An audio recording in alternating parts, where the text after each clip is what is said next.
Radhe Radhe friends, कैसे हैं आप सब। आपके अपने चैनल प्योरिटी ऑफ लाइफ में आपका बहुत बहुत स्वागत है। दोस्तों, हर दंपति चाहता है उन्हें संतान की प्राप्ति हो। कुछ लोगों को शादी के बाद शीघ्र ही संतान की प्राप्ति हो जाती है और कुछ लोगों को ये सौभाग्य मिलने में थोड़ी समस्या आती है। और आजकल तो शादी के 1-2 साल बाद ही लोग डॉक्टरों के पास जाने लग जाते हैं, यहाँ तक कि तंत्र मंत्र और बाबाओं के पास भी पैसे बर्बाद करते हैं। दोष उनका भी नहीं है, दोस्त रिश्तेदार सभी ताने मारने लग जाते हैं कि अभी तक इनके घर संतान नहीं हुई। दोस्तों, डॉक्टर के पास जाना बहुत अच्छी बात है, जाना चाहिए, अपनी ट्रीटमेंट करानी चाहिए, कोई प्रॉब्लम हो तो पता चलता है वहाँ से। लेकिन किसी बाबा या तंत्र मंत्र के चक्कर में नहीं पड़ना चाहिए। हाँ, किसी अच्छे विद्वान या एस्ट्रोलॉजर से अपनी कुंडली दिखाएं और उनसे सलाह लें। इसके अलावा यदि शादी के बहुत समय बीत गए हैं और अभी तक संतान की प्राप्ति नहीं हुई है तो तीर्थ स्थलों पर जाना चाहिए। इससे संतान प्राप्ति में आ रही बाधा दूर हो जाती है। भगवान शिव की पूजा करने से कुंडली के सभी दोष दूर हो जाते हैं। भगवान शिव की विधिवत पूजा करें, उन्हें बेलपत्र अर्पित करें, अभिषेक करें उनका पंचामृत से या गंगा जल से। तो शहद से, गन्ने के रस से भी अगर भगवान शिव का अभिषेक किया जाता है, पंचामृत से अभिषेक किया जाता है, बेलपत्र चढ़ाया जाता है, तो इससे संतान प्राप्ति में जो भी बाधा आ रही होती है वो दूर होती है और मनचाही संतान की प्राप्ति होती है। दोस्तों, जन्म कुंडली में अगर संतान प्राप्ति के योग नहीं बन रहे हैं तो भी आप एक ऐसा अचूक उपाय है जो 100% काम करता है और वो आपको करना चाहिए। वो है गोपाल मंत्र, संतान गोपाल मंत्र। इस मंत्र के जाप से निश्चित ही मनचाही संतान की प्राप्ति होती है। बस इन सभी उपायों को करते वक्त सच्ची श्रद्धा होनी चाहिए, तो ये उपाय जरूर काम करते हैं। वो आपने भी सुना होगा, बच्चे भगवान का रूप होते हैं या बच्चे भगवान की देन होते हैं, बिना भगवान की कृपा के बच्चे नहीं होते। तो बच्चे भगवान का रूप है और भगवान की कृपा के बिना नहीं होंगे, तो हमें भगवान की शरण में जाना चाहिए, किसी बाबा या तंत्र मंत्र के चक्कर में नहीं पड़ना चाहिए। दोस्तों, इसके अलावा पौधा लगाना एक अत्यंत श्रेष्ठ उपाय है।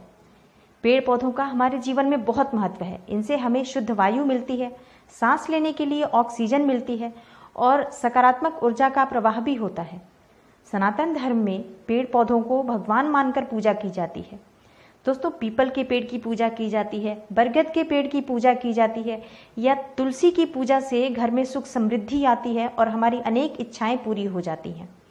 अनेकों समस्याओं का समाधान हो जाता है इन पौधों के पूजा मात्र से। लेकिन इन पौधों के अलावा और भी कई ऐसे पौधे हैं जो हमारे जीवन की जटिल समस्या का समाधान करते हैं, जिनके लगाने मात्र से मनोकामना पूर्ण हो जाती है। यहाँ तक कि इन पौधों के द्वारा मनचाही संतान की प्राप्ति की जा सकती है। जी हाँ, बिल्कुल ठीक सुना आपने।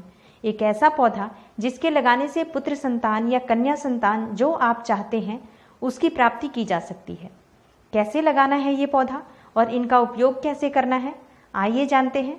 पर इससे पहले दोस्तों, मेरी एक रिक्वेस्ट है आपसे। आज की वीडियो बहुत इन्फॉर्मेटिव है, बहुत काम की है, इसलिए देखने से पहले ही वीडियो को लाइक कर दें और शेयर ज़रूर करें इसे। जिसे भी इसकी ज़रूरत हो उस तक आप इसे पहुंचाएं, तो आपको दुआ मिलती है अगर हम किसी के लिए अच्छा करते हैं। तो अगर आप इस चैनल पर नए हैं तो चैनल को सब्सक्राइब जरूर कर लें और बेल आइकन को प्रेस कर लें, ताकि जब भी मैं कोई नई वीडियो अपलोड करूं तो उसकी नोटिफिकेशन भी सबसे पहले आपको मिले। दोस्तों, बात करते हैं पौधों के बारे में कि कौन सा पौधा लगाना चाहिए और उसका इस्तेमाल कैसे करना चाहिए। दोस्तों, पहला पौधा है पलाश का पौधा। जिसके संतान की प्राप्ति नहीं हुई है, जिन लोगों को, उन्हें पलाश का पौधा अपने घर में जरूर लगाना चाहिए। पलाश का पौधा 3 तरह का होता है। एक पौधा जिसमें लाल या नारंगी फूल उगते हैं, दूसरा जिसमें पीले फूल उगते हैं और तीसरा पौधा जिसमें सफ़ेद फूल उगते हैं। पलाश के फूल को टेशु कहते हैं और इसे ढाक भी कहा जाता है। वैसे तो तीनों ही तरह के जो पौधे होते हैं पलाश के, वो चमत्कारिक गुण वाले होते हैं, लेकिन जो सफ़ेद पलाश होता है वो बहुत ही अद्भुत चमत्कारों से भरा हुआ होता है। इस पौधे के घर में रखने मात्र से, घर में लगाने मात्र से सुख समृद्धि की प्राप्ति होती है, वंश में वृद्धि होती है। सफ़ेद पलाश के पत्तों से पुत्र रत्न की प्राप्ति होती है। दोस्तों, इसके पत्ते का उपयोग कैसे करना है, इसके बारे में बात करते हैं। जिनकी कन्या संतान है या बार बार कन्या संतान जन्म लेती है और पुत्र प्राप्ति करना चाहते हैं, उस स्त्री को मासिक धर्म में पलाश का एक कोमल पत्ता गाय के दूध में पीसकर पिला दें तो होने वाली जो संतान है वो पुत्र संतान होगी। लेकिन जो गाय का दूध आप ले रहे हैं, जिस गाय से आप दूध ले रहे हैं, उसके पास बछड़ा होना चाहिए और बछड़ा अभी दूध पीता हुआ होना चाहिए। तो ये उपाय जरूर काम करता है।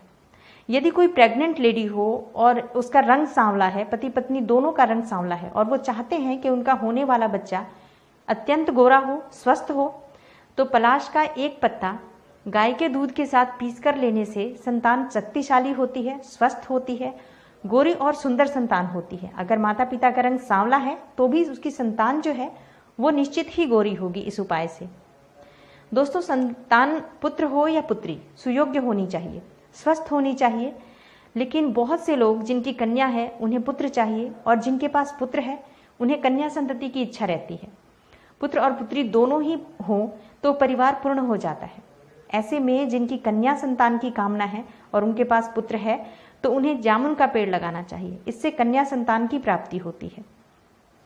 तो आप जिस भी चीज़ की कामना है आपको, अगर आप पुत्र चाहते हैं तो पलाश का पौधा लगाएं, और अगर आप पुत्री संतान चाहते हैं तो आप जामुन का पौधा लगाएं, और जिनकी कोई भी संतान नहीं है वो इनमें से कोई भी पौधा लगाएं, उन्हें हर तरह से फ़ायदा होगा। उम्मीद करती हूँ आज की ये जानकारी आपको ज़रूर अच्छी लगेगी, और अगर अच्छी लगी हो तो वीडियो को लाइक शेयर करें, सब्सक्राइब करें चैनल को, और कमेंट बॉक्स में मुझे लिखकर बताएं कि आपने कौन सा पौधा लगाया। मैं मिलती हूँ आपसे अगली वीडियो में किसी नई और महत्वपूर्ण जानकारी के साथ। तब तक के लिए नमस्कार।